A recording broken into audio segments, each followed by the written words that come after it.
دفعہ اور بلند آواز سے درود پڑھیے محمد آل محمد۔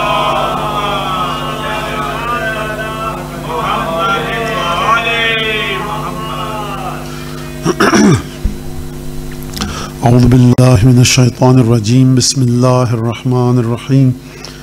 الحمد للہ الذی جعل الحمد مفتاحا لذکرہ وسببا للمزید من فضلہ ودلیلا علی آلائہ وعظمتہ، والصلاة والسلام علی عبدہ وامین وحیہ وخاتم رسلہ سیدنا و مولانا بالقاسم محمد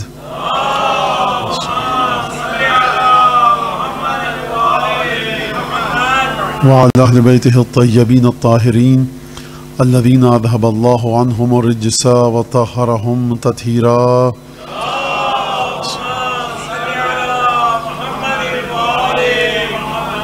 واللعن الدائم على أعدائهم أجمعين. أما بعد، فقد قال الله الحكيم في كتابه المجيد: أعوذ بالله من الشيطان الرجيم. قل هل يستوي الذين يعلمون والذين لا يعلمون إنما يتذكر أولو الألباب. وقال عز من قائل وأما بنعمت ربك فحدث. قرآن کی دو آیتیں دو مختلف مقامات سے آپ کے سامنے پیش کی اور اسی کے ضمن میں گفتگو کا سلسلہ آگے بڑھا۔ ایک تو یہ کہ علم اور عدم علم کہ پروردگار عالم اس آیت میں جو لوگ جانتے ہیں اور جو نہیں جانتے ان کا مقابلہ موازنہ فرما رہا ہے، اور پھر کہہ رہا ہے کہ وہ برابر نہیں ہو سکتے، اور پھر اس کے بعد نصیحت، تذکر، اچھی باتوں کو قبول کرنے کی طاقت کس میں ہے؟ صاحبان لب میں، اولو الالباب میں۔ اور اولو الالباب کے بارے میں گفتگو گزری کہ یہ وہ لوگ ہیں کہ جو صاحب عقل خالص ہیں۔ یہ عقل خالص میں نے کیوں کہا؟ اس وجہ سے کہ لب کا معنی ہے ہر چیز کا خالص ہونا۔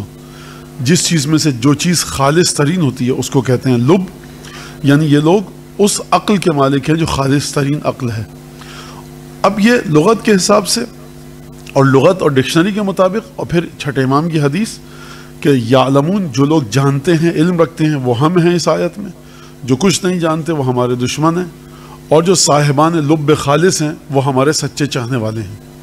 یعنی سچے چاہنے والوں کو امام صاحب لب کہہ رہے ہیں، اور اولو الالباب کا خطاب قرآن سچے چاہنے والوں کو دے رہا ہے۔ اور پھر یہ بات گزری، میں نے آپ کے سامنے پیش کی کہ ان چاہنے والوں نے اہل بیت کے خالص جو محبت رکھتے ہیں اہل بیت کی،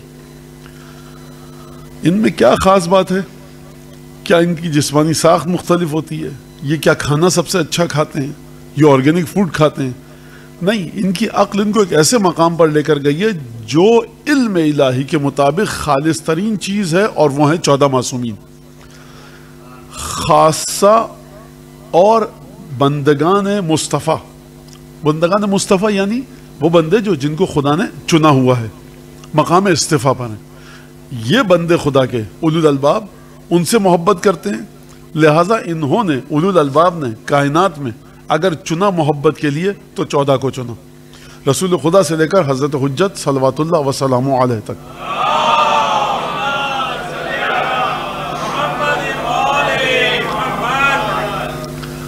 اب یہاں پر بچے 10 قسم کے سوال ان کے ذہن میں آئیں گے۔ اب ظاہر سی بات ہے یہ ان کا جگہ کا، یہ جگہ ایسی نہیں کہ جواب دیا جائے تو مولانا اگر عقل خالص ہے تو ایجادات کیوں نہیں کر رہے اور سائنس میں ترقی کیوں نہیں ہے؟ اس کا ایک اپنا الگ مقام ہے، اس کی ایک اپنی الگ گفتگو کی جگہ ہے، وہ یہاں پر ہم اس پر گفتگو نہیں کر رہے۔ یہاں پر بات ہو رہی ہے کہ پروردگار عالم کے خالص ترین بندے کون سے ہیں، اور ان کے ساتھ محبت رکھنے والوں کو پروردگار عالم نے اولو الالباب کہا ہے۔ کس زاویے سے کہا ہے، کس جہت سے کہا ہے؟ یہی جہت ہے کہ یہ ان لوگوں سے محبت رکھتے ہیں کہ جو خالص ترین بندے ہیں خدا کے۔ کون لوگ؟ یعنی جو چاہنے والے ہیں اہل بیت کے، سچے چاہنے والے، شیعیان اہل بیت، موالیان اہل بیت، محبان اہل بیت، جو مودت رکھتے ہیں اہل بیت سے، انہوں نے اپنی عقل کو استعمال کیا۔ آسان الفاظ میں سمجھ لیجئے کہ ان کی عقل جا کے رکی اور ٹکی کہاں پر، توقف کہاں کیا؟ محبت اہل بیت کے سلسلے میں۔ لہٰذا انہوں نے اپنی محبت کو گروی رکھ دیا کہاں پر؟ اہل بیت کے قدموں میں۔ کل جو میں نے گفتگو کی اس میں نے نوجوان بچوں سے یہ بات کی تھی کہ آپ جناب سیدہ امیر المومنین کے بارے میں جب بھی گفتگو کریں، اول تو خیر گفتگو کرنی نہیں چاہیے جب تک انسان کو علم نہ ہو، لیکن اگر کریں تو سیدہ نے اس خطبے میں جس پر مسلسل گفتگو ہو رہی ہے دو باتوں کی جانب اشارہ کیا. کل کی گفتگو کو مزید ذرا سا اور پیش کروں کہ عام انسانی سطح پر آ کر امیر المومنین کے بارے میں گفتگو کی, عام انسانی سطح پر آ کر اپنے پدر بزرگواہ کے بارے میں گفتگو کی کہ تم دیکھو تمہاری حالت کیا تھی میرے بابا کے آنے سے پہلے, تم دیکھو تم کن مشکلات میں گھرے ہوئے تھے, اور یا میرے شوہر نے یا میرے بابا نے تم کو مشکلات سے نکالا, اور اب بھی اگر چاہتے ہو, تمہیں اعتماد نہیں ہو رہا, تم گھبرا رہے ہو علی ابن ابی طالب کو اس کا حق دینے کے سلسلے میں کہ علی کو اس مسند پہ بٹھاؤ, تو دیکھو علی کے ماضی کے ذریعے علی کے مستقبل کو سمجھو, تمہارا مستقبل بھی تمہاری سمجھ میں آ جائے گا اگر تم نے علی ابن ابی طالب کو اس کا حق دے دیا. لیکن اگر تم نے علی ابن ابی طالب کو اس کا حق نہیں دیا تو پھر جناب سیدہ نے کیا کہا, وجہ بھی بتائی کہ کیوں تم علی سے منہ موڑ رہے ہو, اور نتیجہ بھی بتایا کہ علی سے منہ موڑو گے تو ہوگا کیا. اور یہاں پر اب میں پھر اپنے بچوں کو مخاطب کر رہا ہوں کہ یہااں پر آپ کہتے ہیں صاحب کوئی خدا نہیں ہے, کوئی وحی نہیں آئی. جناب سیدہ کی شخصیت تو تاریخ میں موجود ہے نا, خدا کو آپ نہیں مانتے, ملحد ہیں, دہریے ہیں, ایتھیسٹ ہیں, لیکن سیدہ کی شخصیت کو آپ مانتے ہیں, چاہے آپ ایتھیسٹ ہوں, چاہے آپ خدا کو مانیں یا نہ مانیں, کہ ایسی کوئی خاتون تاریخ میں گزری ہے, اور اس خاتون کے یہ جملے ہیں, تو کم از کم آپ کو یہ ماننا پڑے گا کہ یہ خاتون جو 18 برس کی عمر میں دنیا سے چلی گئی, کسی یونیورسٹی کالج میں نہیں گئی, کہیں پر علم حاصل نہیں کیا, علم حاصل کرتی بھی تو کہاں سے کرتی, تاریخ واضح ہے. اس بی بی کو کم از کم آپ اتنا ضرور مانیے کہ ویژن اور دید کی گہرائی, نگاہ کی گہرائی اتنی تھی کہ تاریخ اسلام کو نبی کے انتقال کے شہادت کے 95 دن بعد بڑے خوبصورت انداز میں بیان کر کے چلی گئی. تو یہ اس بات پر جھنجھوڑتی ہے شعور انسانی کو کہ جا کر اس خاتون کی شخصیت کا مطالعہ کرو کہ جو 18 برس کی عمر میں, کہ وہ خاتون کے جو گھر سے باہر نہیں نکلی, مکتب میں نہیں گئی, کسی درسگاہ میں نہیں گئی, یا اپنے باپ کے ساتھ رہی یا اپنے شوہر کے ساتھ رہی, ماں کا اس وقت انتقال ہو گیا جب 5 برس کی تھی. یہ اس خاتون کے پاس ایسا ویژن کہاں سے آیا, یہ ویژنری کیسے ہوئی کہ اپنے بابا کے انتقال کے 95 دن کے اندر اندر دنیا سے چلی گئی, اور بابا کے انتقال کے 10 15 20 دن کے اندر اندر گفتگو یہ فرما رہی ہیں کہ گزشتہ تاریخ بھی بتائی, آئندہ تاریخ بھی بتائی, لوگوں کی نفسیاتی کیفیت بھی بتائی. سب سے پہلے فرمایا ما الذی نقموا من ابی الحسن, یہ تم کو کیا ہو گیا ان لوگوں کو جو ابو الحسن سے ناراض ہیں, علی بن ابی طالب سے ناراض ہیں, کیا وجہ ہے؟ پھر خود وجہ بتائیں. نقموا واللہ, خدا کی قسم تم لوگ اس لیے ناراض ہو ابو الحسن سے, نکیر سیفہ وحتفہ وقلت مبالاتہ فی حتفہ وتنمرہ فی ذات اللہ وتبحرہ فی کتاب اللہ. خدا کی قسم تم لوگ ابو الحسن سے اس لیے ناراض ہو. سب سے پہلے تو خود سوال پیش کیا کہ ناراض کیوں ہیں یہ لوگ ابو الحسن سے, منہ کیوں موڑ رہے ہیں علی سے؟ رسول خدا جس مقام پر بٹھا کے گئے تھے اس مقام پر آنے کیوں نہیں دے رہے؟ سوال کیا خود اور جواب دیا. نقم واللہ, خدا کی قسم یہ ناراض اس لیے ہیں, منہ اس لیے ابو الحسن سے موڑا ہے کہ نکیر سیفہ, علی کی تلوار جب چلتی ہے اپنا پرایا نہیں دیکھتی. وقلت مبالاتہ لحتفہ, کیا مطلب اپنا پرایا نہیں دیکھتی؟ یعنی یہ تلوار عدل کے ساتھ چلتی ہے. عجیب جملہ. بہرحال اس جملے کے اوپر ایک بڑی تفصیل کے ساتھ امیر المومنین نے خود نہج البلاغہ میں گفتگو فرمائی ہے جب خط آتے تھے وہاں سے کہ, اور عجیب بات یہ ہے کہ اچھا وہ بولے کہ جس کی کوئی اوقات ہو,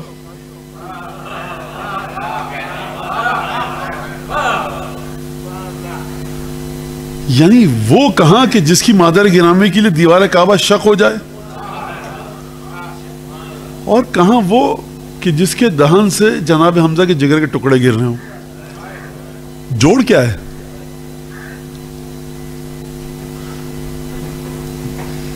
بڑا مشکل مرحلہ ہی ہے, میں کیسے بیان کروں. تھوڑا سا ایک فضا میں جائیے آپ, پھر دوبارہ آئیے ادھر. امام سجاد جب گئے دمشق کے دربار میں سید الشہداء کے قتل کے بعد, تو بڑا ایک عجیب و غریب خطبہ دیا, خطبہ غرہ, یعنی بڑا فصیح و بلیغ اور بہت ہی ولولے کے ساتھ خطبہ دیا. اس میں جناب امیر المومنین کا نام لیا کہ میں علی کا بیٹا ہوں, میں رسول کا بیٹا ہوں. جناب خدیجہ جناب سیدہ کا بھی نام لیا, اور رسول کا نام لیا آپ نے تو ٹھیک ہے, مولا رسول کے نواسے ہیں آپ. امیر المومنین کا نام لیا تو ٹھیک ہے, ایک کارنامے امیر المومنین کے. جناب خدیجہ کا نام کیوں لیا؟ جناب سیدہ کا نام کیوں لیا؟ تاریخ میں سماج میں مکے کے اور مدینے کے ان خواتین نے کیا کیا؟ میں اب ایک جملہ کہہ کے نکل جاؤں گا آگے. بھائی میں ان کے نام لے رہا ہوں تم بھی تو ذرا نام دو، جواب دو کہ میں اس کا بیٹا ہوں، میں اس کا بیٹا ہوں.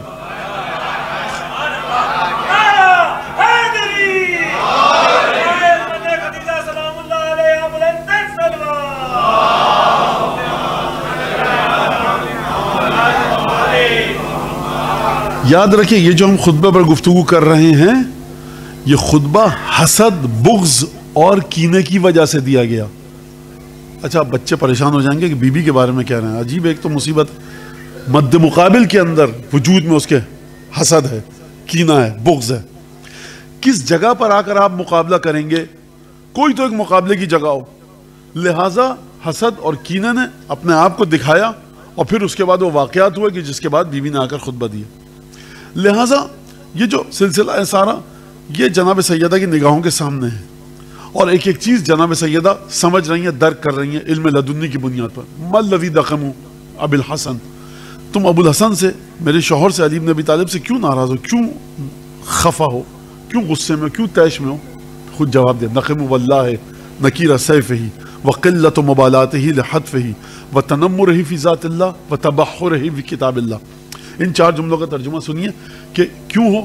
ایک تو اس لیے کہ علی ابن ابی طالب کی تلوار نکیر، تم کو بڑی کراہیت آتی ہے اس سے، تم ناراض ہو اور یہ کسی کو نہیں پہچانتی ہے تلوار جب چلتی ہے. دوسرا مرحلہ قلت و مبالاتہ لحتفہ، علی ابن ابی طالب موت سے نہیں ڈرتا. جو موت سے نہیں، اچھا یہ بیوی نے کیوں کہا جو موت سے نہیں ڈرتا تو تم سے بھی چاہے گا موت سے مت ڈرو. اور تمہارا جو ریکارڈ ہے پچھلا وہ بڑا عجیب و غریب ہے. دیکھیے اگر کوئی شخص معاشرے کا، سماج کا رہبر اور لیڈر ہے، رہنما ہے، اور وہ موت سے ڈرتا ہے اور اس کے اطراف کے لوگ بھی موت سے ڈرتے ہیں، اس بات کو ذرا سمجھیے. بی بی تو فرماتی ہوئی چلی گئی، ایک ایک لفظ کے اوپر ذرا نفسیاتی تجزیہ اور تحلیل کیجئے کہ بی بی فرما کیا نہیں. یہ موت کا ذکر کرنے کی ضرورت کیا ہے؟ یہ موت کے بارے میں تذکرہ کرنے کی ضرورت کیا ہے؟ اگر علی بن ابی طالب موت سے ڈر رہے ہوتے اور علی بن ابی طالب نعوذ باللہ ایک بزدل انسان ہوتے، اطراف میں بھی بزدل آ جاتے، جہاں پر کچھ ہوا، کہیں پہ پتا کھڑکا، کہیں پہ درخت گرا، کہیں پہ بجلی کڑکی، تو آپ جب مشورہ دیں گے اپنے لیڈر اور رہنما کو، وہ بھی بزدل، آپ بھی بزدل، تو وہ آپ کی بات مان لے گا. لیکن ایک دفعہ مشکل ہو جائے گی آپ کے لیے، حلق میں ہڈی کی طرح پھنس جائے گی شخصیت علی بن ابی طالب کی. یہ خود تو ڈرتا نہیں ہے موت سے، ہم کو بھی اسی راستے پر لے کر جائے گا. ہم اس کو دیکھ چکے ہیں، بدر، خیبر، خندق، احد میں کئی مہینے تک علی بن ابی طالب احد کے بعد بستر سے نہیں اٹھ سکے تھے.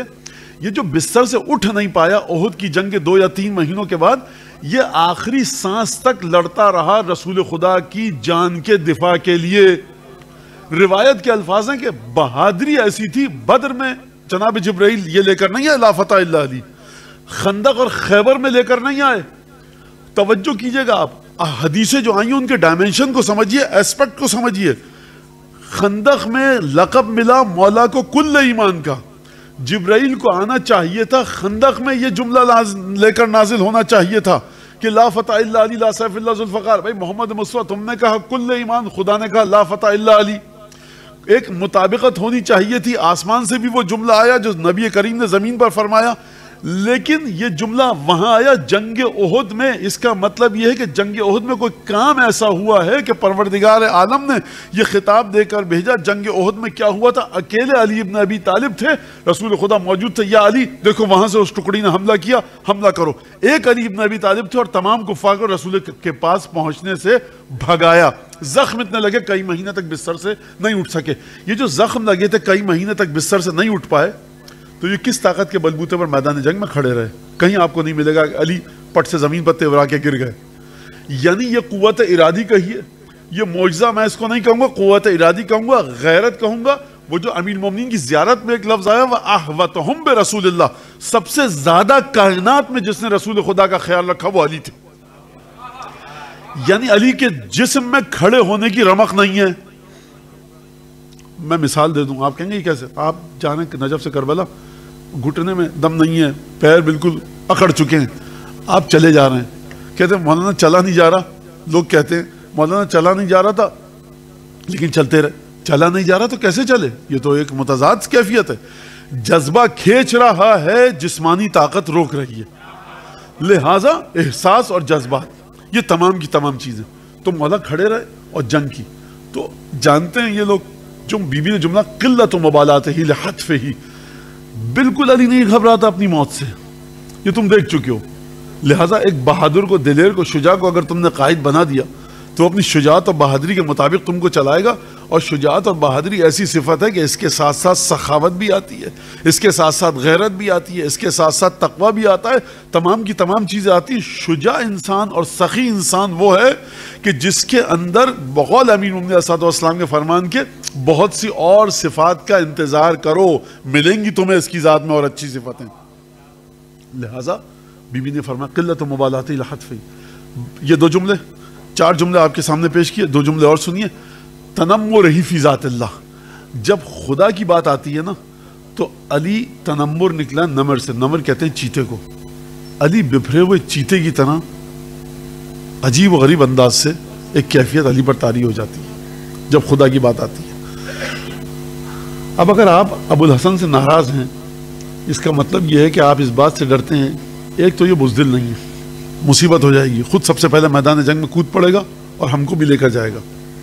دوسری بات، خدا کے بارے میں جب بات آتی ہے تو علی بپھرے ہوئے چیتے کی طرح ہو جاتا ہے. ہم کو خدا کے احکامات سے کوئی اتنا زیادہ لینا دینا ہے نہیں. تو ہر مقام پر جب آپ دیکھیں شخصیت کا جو جوہر ہے اور جو ایسنس ہے علی بن ابی طالب کے، وہ 4 جو شخصیت کے جوہر بتائے جناب سیدہ نے، ان 4 جوہروں سے، ان 4 پہلوؤں سے ہمارا علی بن ابی طالب کے ساتھ کوئی میل نہیں ہے. جب میل نہیں ہے تو یہ وجہ بی بی نے بتائی. تنمر ہی فی ذات اللہ، ذات خدا کے بارے میں بپھرے ہوئے چیتے کی طرح علی بن ابی طالب تبدیل ہو جاتی ہے ذات علی بن ابی طالب کی. اور پھر آخری جملہ وَتَبَحُّرِ فِي کتاب اللہ، اور تم سب سے زیادہ علی قرآن کو جانتا ہے. یہ بی بی نے کیسے فرمایا؟ میں نے کل یہ بات کی تھی کہ جناب سیدہ یہاں کسی کو ثابت نہیں کر رہی، ماضی کے واقعات سے مدد لے کر یہاں پر بیان فرما رہی ہیں چیزوں کو. علی تبحر ہے اس کے پاس، مہارت خدا کی کتاب کے سلسلے میں. قرآن کو تم میں سب سے زیادہ علی ابن ابی طالب جانتا ہے. لہٰذا آپ جب بھی قرآن کی آیات کو ان کے غلط راستوں پر ڈالنے کی کوشش کریں گے، غلط تفسیر بتانے کی کوشش کریں گے، کوئی ہے نا یہاں پر جو آپ کی تفسیر کو روک لے گا؟ کوئی ہے؟ آخری کوشش کیا ہوگی کہ قرآن نے یہ کہا ہے. یا آپ کب کہہ سکتے ہیں کہ جب کوئی روکنے ٹوکنے والا نہ ہو. اگر روکنے ٹوکنے والا ہے تو آپ کو اس کے وجود سے تکلیف ہوگی. تو بی بی نے سوالوں کے جواب دیے کہ دیکھو یہ 4 سبب ہیں جس کی وجہ سے تم علی ابن ابی طالب سے، ابو الحسن سے منہ موڑ چکے ہو. اور پھر جناب سیدہ نے پچھلے واقعات بھی بتائے جو میں مسلسل بات کر رہا ہوں، کل بھی میں نے آپ کے سامنے پیش کی کہ یہ وہ چیزیں جو جناب سیدہ اس سطح پر جا کے گفتگو نہیں فرما رہی ہیں کہ جو نور ولایت اور آسمان پہ کیا ہوا اور معراج پر کیا ہوا اور برزخ میں کیا ہوگا اور نور رسول خدا کیا ہے، نور علی کیا ہے اور حدیث قصہ کی کیا فضیلت ہے کہ لوگ کہیں گے یہ ہماری سمجھ میں نہیں آ رہا. جناب سیدہ کہ 2 مقامات ہیں اس خطبے میں گفتگو کے. ایک تو یہ کہ جو عالم غیب میں جس سے جبرائیل رسول خدا پنجتن واقف ہیں ان پر گفتگو فرمائی ہے، اور ایک مرحلہ وہ ہے کہ جناب سیدہ نے آ کر اس مرحلے پر گفتگو فرمائی کہ جو تاریخی واقعات، تاریخی حالات، یعنی یہ جو میں گفتگو کر رہی ہوں اس کے گواہ تم خود ہو، تم نے یہ تمام واقعات اپنی آنکھوں سے دیکھے ہیں. اگر کل تم یہ کہو کہ سیدہ آپ نے تو بات کی کہ جب معراج پر گئے ہمیں نہیں پتا، روایت ضعیف تھی، سمجھ میں نہیں آیا، یہ آپ کا استنباط تھا، یہ آپ کا اجتہاد تھا، قرآن سے یہ بات نکل کے نہیں آ رہی. سیدہ نے ایک گفتگو کی ان کے لیے کہ جو نور الہی کو سمجھنے کی طاقت رکھتے ہیں، اور ایک گفتگو کی ان کے لیے کہ جو تاریخی واقعات کے بلبوتے پر علی بن ابی طالب کو سمجھنا چاہتے ہیں. لہٰذا اگر تم سمجھو، دیکھو تو دیکھو پہلے معاشرہ یہ تھا، اب جو گیا ہے پھر معاشرہ ویسا ہو جائے گا. جو کل میں نے آپ کے سامنے بات کی کہ تم لوگ کھال کو جانور کی کباب کر کے کوئلوں پہ سیک کے کھاتے تھے، جوہر کا پانی پیتے تھے. قبست العجلان، جو چاہتا جلد سے جلد، جتنا چاہتا جلدی میں، عجلت میں، یعنی وہ دشمن تمہارا جو زیادہ وقت لگانا نہیں چاہتا تھا تم پر اپنی سازشوں کے ذریعے. کبھی سازشیں ہوتی ہیں کئی سال طول پکڑتی ہیں اور اس کے بعد سازش اپنا پھل دیتی ہے اور دشمن سازش میں کامیاب ہوتا ہے. کبھی کچھ لوگ ایسے ہوتے ہیں کہ 5-10 منٹ کے اندر ایک سازش کو تیار کیجئے اور وہ سازش اپنا نتیجہ دے دی کہ دشمن آپ سے فائدہ اٹھا لے گا. قبست العجلان کا مطلب یہ کہ جو بھی تمہارے خلاف سازش کرتا ہے جنگ کی آگ کو بھڑکانے کے لیے بہت جلدی کامیاب ہو جاتا، اسے تگ و دو کرنے کی ضرورت نہیں رہتی. اور پھر اس کے بعد جو میں نے تشربون الترخ، یعنی تم گندے جوہر کا پانی پیتے تھے، یہ تمہاری حالت تھی. اور پھر میرے بابا کے ذریعے تم کو خدا نے نجات دی. تو ان چیزوں کو دیکھیے، خطبے کا مطالعہ کریں ہمارے نوجوان بچے اور بچیاں، اور دیکھیں اس کے اندر کہ یہ 2 مرحلے ہیں، ان 2 مرحلوں کو الگ الگ نکال کے دیکھیں۔ اب جو آج میں آپ کے سامنے چیز پڑھنے والا ہوں اسی خطبے سے، جناب سیدہ نے، اب اگر میں یہ بات جناب سیدہ کی زبان مبارک سے نقل نہیں کر رہا، یہ میں سمجھانے کے لیے کہہ رہا ہوں، میں دوبارہ کہوں گا یہ میں سمجھانے کے لیے کہہ رہا ہوں، سمجھانے کے لیے کہہ رہا ہوں کہ ایک خطبے میں ایسی چیز ہونی چاہیے تھی کہ جو اس خطبے کو یہ ثابت کرے کہ یہ خطبہ جذباتی دباؤ کے تحت نہیں ہے۔ ایک خاتون سے 150-200 کلو سونے کی آمدنی ہوتی تھی ان کو ہر سال، ایک پیمانے کے مطابق، اور ایک پیمانے کے مطابق 500 کلو 450 کلو۔ تو اس خاتون سے سونے کی اس آمدنی کو چھین لیا گیا، تو ایک دفعہ ناراض ہو گئی، طیش میں آ گئی، اور جو منہ میں آیا نعوذ باللہ کہہ کے چلی گئیں۔ بڑے وقار کے ساتھ، اطمینان کے ساتھ علم کے جوہر دکھائے ہیں، توحید پر گفتگو کی، رسالت پر گفتگو کی، خلقت پر گفتگو کی، پروردگار کی مشیت پر گفتگو کی، رسول خدا کے بارے میں عالم غیب میں گفتگو کی، عالم ظاہر میں گفتگو کی، اور ثابت کیا کہ سب سے پہلے جس چیز کو خدا نے خلق کیا وہ میرے بابا رسول خدا تھے۔ یہ عجیب سے، اور پھر اس کے بعد نبی کریم کے تمام مدارج اور مراحل جو عالم غیب میں نبی کریم کو خدا نے عطا فرمائے ان کے بارے میں گفتگو کی۔ یعنی یہ خاتون اگر آتی تو ایک عجیب انداز سے آتی، اگر یہ دنیاوی مال کے لیے آئی تھی، لیکن گفتگو کا ڈھنگ اور گفتگو کا رنگ اور گفتگو کا طور طریقہ بتا رہا ہے کہ یہ اس بی بی کا علم اس مقام پر ہے کہ جس کیفیت میں خطبہ دیا ہے اس کے باوجود علم اور حکمت اس کی بنیاد ہے۔ قُلْ هَلْ يَسْتَوِي الَّذِينَ يَعْلَمُونَ وَالَّذِينَ لَا يَعْلَمُونَ، کیا وہ لوگ جو علم رکھتے ہیں برابر ہو سکتے ہیں ان کے جو علم نہیں رکھتے؟ انما يتذکر اولو الالباب، صاحبان عقل خالص نصیحت حاصل کر سکتے ہیں، لہذا جس کے پاس عقل خالص ہوگی وہ اس خطبے سے نصیحت حاصل کرے گا۔ اور یہ تمام کی تمام مراحل بی بی نے بیان فرمائے۔ اب یہاں پر ایک مسئلہ آتا ہے، قرآن کی آیات کے ذریعے میراث کے بارے میں گفتگو کی، اور نہلے کے بارے میں، ہبے کے بارے میں گفتگو کی، اور پھر انبیاء کے ذریعے میراث کی چیزوں کو ثابت کیا، اور تمام کی تمام بی بی نے وہ گفتگو فرمائی کہ جو بی بی کو کرنی تھی آیات کی روشنی میں، اور پھر جو بہرحال سامنے سے جواب دیا گیا، تو وہ تمام کی تمام باتیں خطبے کے اندر موجود ہیں۔ اور یہ خطبہ شیعہ سنی دونوں محدثین نے نقل کیا، صرف شیعہ محدثین کیا نہیں ملتا یہ خطبہ، بلکہ سنی اور شیعہ دونوں محدثین نے اس خطبے کو نقل کیا۔ ایک جو بڑا اہم مسئلہ تھا جس پر بی بی نے گفتگو فرمائی وہ ہے محبت اہل بیت اور عبادت کا تناسب۔ آپ دیکھیے معاشرے میں محبت سے کچھ نہیں ہوگا، عمل کیجئے، محبت کم بھی ہے، مولانا ہم سے تو اچھے ہیں، نمازیں تو اچھی پڑھ رہا ہے وہ شخص، یہ سنا ہوگا آپ نے بھی جملہ، ہم آپ سے اچھے ہیں، نمازیں تو اچھی پڑھتے ہیں، قرآن تو اچھا پڑھتے ہیں، کوئی بھی شخص۔ تو اس کے سلسلے میں ہم بیٹھ کے بحث کر رہے تو قرآن کیا کہتا ہے؟ اب قرآن جو کہتا ہے چھوڑ دیجئے اس بات کو، ابھی خطبے پہ گفتگو ہو رہی ہے۔ اس بات کو سمجھنے کے لیے مودت اور محبت اہل بیت کی قدر و قیمت کیا ہے، اور عبادتوں کا تناسب، عبادتوں کا رشتہ، عبادت اور محبت اہل بیت کا باہمی تعلق وہ کیا ہے، وہ قل لا اسألکم علیہ اجرا الا المودۃ فی القربہ کی آیت کے ترجمے کو اپنے سامنے لکھیے گا اپنے ہاتھ سے، A4 کے پیپر پر بڑا بڑا، صبح شام اس کو بیٹھ کر دیکھیے اور خود سمجھیے اس آیت سے آپ کیا کیا باتیں نکال سکتے ہیں اپنے ضمیر کی عدالت میں کھڑا کر کے، اور پھر قرآن میں جائیے گا، کمپیوٹر میں ڈالیے گا، سافٹ ویئر میں کسی ڈالیے گا کہ اس طرح کے الفاظ رشتہ داروں سے مودت کے علاوہ کسی اور عبادت کے لیے خدا نے لکھے کہ نہیں لکھے۔ اگر نہیں لکھے یا تو خدا بھول گیا، اچھا ہم مسلمانوں کا خدا بھول بھی سکتا ہے، جب مسلمانوں کا رسول بھول سکتا ہے، جب مسلمانوں کے رسول کی نماز قضا ہو سکتی ہے تو سب کچھ ہو سکتا ہے اس دنیا میں۔ لہٰذا آپ اس لفظ کو ڈھونڈیے گا، دیکھیے گا، اگر خدا نے کہیں پر کسی عبادت کو مودت اہل بیت کے برابر قرار نہیں دیا تو یہ آپ دخل در معقولات کیوں کرتے ہیں؟ فلاں صاحب کی نماز بڑی، محبت اہل بیت نہیں ہے ٹھیک ہے لیکن نماز تو اچھی ہے۔ سرکار گاڑی کھڑی ہوئی ہے گھر کے کمپاؤنڈ میں، پیٹرول نہیں ہے تو کتنی اچھی گاڑی، اس میں فیول ٹینک نہیں ہے، جہاز کیا زبردست جہاز ہے سرکار، کیا فرسٹ کلاس بزنس کلاس میں بٹھا دیا، سرکار جہاز اڑ کیوں نہیں رہا، 5 گھنٹے سے بیٹھا ہوں، مولانا اس میں فیول نہیں ہے۔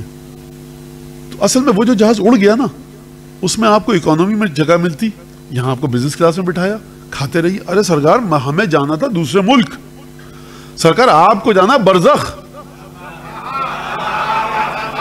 ایندھن کہاں سے، عبادتوں کے لیے ایندھن کہاں سے لائیں گے آپ؟ بیٹھے رہے, کیا کیا خوبصورت سرکار سیٹ ہے اور کیا اس کے اوپر کیا کیا چیزیں لگی ہوئی ہیں اور کیا کیا سہولتیں مل رہی ہیں, بیٹھے رہیے. اب دوپہر کا کھانا, اب رات کا کھانا کھاتے رہیے, یہیں پر اسی سیٹ پر مر جائیے گا اور یہیں پہ دفنا دیا جائے گا آپ کو. یہ خوش ہو کے جائیے گا. صاحب ورثہ بھی کہیں گے کہ صاحب بزنس کلاس کی سیٹ پہ موت آئی تھی. کیوں آئی؟ 5 سال 10 سال 20 سال تک بیٹھے رہے, کچھ ہوا نہیں, جہاز اپنی جگہ صحیح تھا کیونکہ فیول نہیں تھا اس میں. لہٰذا جناب سیدہ نے اس بات کو حل کیا. میں خود اس خطبے سے خود پڑھ رہا ہوں جو جناب سیدہ نے 28 عقائد اور فقہی مسائل دونوں شامل ہیں. 28 نکات بیان کیے جناب سیدہ نے. 28 کہ یہ چیز واجب کیوں کی, وہ چیز واجب کیوں کی, شرک کی کیا خاصیت ہے, ایمان کی کیا خاصیت ہے. اور پھر یعنی یہ ایسا نہیں ہے کہ بی بی آئیں اور جو ذہن میں آ رہا تھا بولتی چلی گئی, نعوذ باللہ. یہاں پر جس طرح سے خدا نے قرآن کو نازل کیا ہے نا, اس طرح سے بی بی نے خطبے کو بیان فرمایا ہے. لہٰذا اچھا پچھلے دنوں یہاں سے روشنی آتی تھی پچھلے سال, میں اسی کو ذہن میں رکھا تھا, روشنی نہیں ہے. بہرحال میں کوشش کروں گا پڑھنے کی. اب جب بی بی آئیں یہاں پر تمام کی تمام باتیں فرمائیں اور اپنے بابا کے بارے میں بیان فرمایا, کئی صفات بتائیں, توحید کے بارے میں گفتگو کی, خلقت کے بارے میں گفتگو کی, یہ تمام مسائل. اب بی بی نے رخ کیا انصار کی طرف. یہ انصار کی طرف رخ کیوں کیا؟ مہاجرین سے گفتگو اس طرح سے نہیں فرمائی. یہ سن لیجئے, پھر میں اس ٹکڑے کی طرف آتا ہوں. انصار سے گفتگو کیوں فرمائی؟ انصار سے گفتگو اس لیے فرمائی کہ مکے میں رسول خدا کی دعوت اسلام ایک حد تک ناکام ہو چکی تھی اور مکے سے پہلے مکے سے زیادہ بہتر انداز میں مدینے والے رسول خدا کی بات کو ماننے لگے تھے. بیعت عقبہ ہوئی, دار ارقم میں آئے, وہاں پر مدینے کے مسلمان جو لوگ ہو گئے تھے انہیں نبی کریم کو دعوت دی کہ یہاں پر حالات ایسے ہیں, آپ ہمارے شہر تشریف لائیے. تو اس کے بعد نبی کریم اٹھ کر گئے کہاں پر, ہجرت پیش آئی اور آپ مکے کو چھوڑ کر مدینے گئے. لہٰذا مدینے والوں میں جو انصار تھے, جو مدینے کے باشندے تھے, وہ جو مکے سے اٹھ کر آئے تھے ان سے مخاطب نہیں ہے بی بی, بلکہ جو مدینے میں پہلے سے تھے جن کو انصار کہا جاتا ہے یعنی مددگار, ان سے گفتگو فرمائی کہ ان کی غیرت کو جھجوڑا کہ تم اس طرح کے لوگ تھے, تم نے یہ کیا, سب سے پہلے تم نے دعوت اسلام کو قبول کیا, تم نے آ کر بیعت کی تھی, اپنا ماضی دیکھو, تمہاری سینئرٹی اتنی ہے, تمام کے تمام واقعات تمہارے سامنے تھے. یعنی جناب سیدہ نے ہر حجت کو پورا کیا, غیبی حجت کو بھی پورا کیا, تاریخ کے ذریعے حجت کو بھی پورا کیا, آیات کے ذریعے حجت کو پورا کیا, جنگ کے واقعات بتائے جناب امیر المومنین کی شخصیت کے, تمام کی تمام چیزیں بتائیں اور حجت کو اس انداز میں پورا کیا. اب چلتے ہیں 28 وہ چیزیں جو جناب سیدہ نے بیان فرمائی ہیں. یہ خطبہ اردو میں بھی جہاں تک میں نے دیکھا ہے چھپ چکا ہے ترجمے کے ساتھ, اور اس پر مقدمہ اور تقریض مقدمہ بھی لکھا گیا, بڑا پختہ علمی مقدمہ لکھا ہے, مجھے نہیں پتا کس نام سے چھپا ہے لیکن چھپ چکا ہے. پڑھنے کا شوق نہیں ہے آپ کو, کوئی حرج نہیں ہے, آ جائے گا, خرید کے ضرور رکھ لیجئے. اور اس عنوان سے صبح شام ایک کام کیجئے, اس کو نکالیے الماری سے, کپڑے سے ڈسٹنگ کیجئے, کہیے جناب سیدہ کا خطبہ ہے اس لیے میں احترام سے اس کو رکھ رہا ہوں, 10-15 دن میں ایک دفعہ یقیناً توفیق ملے گی مطالعہ کرنے کی, یہ یقین کیجیے.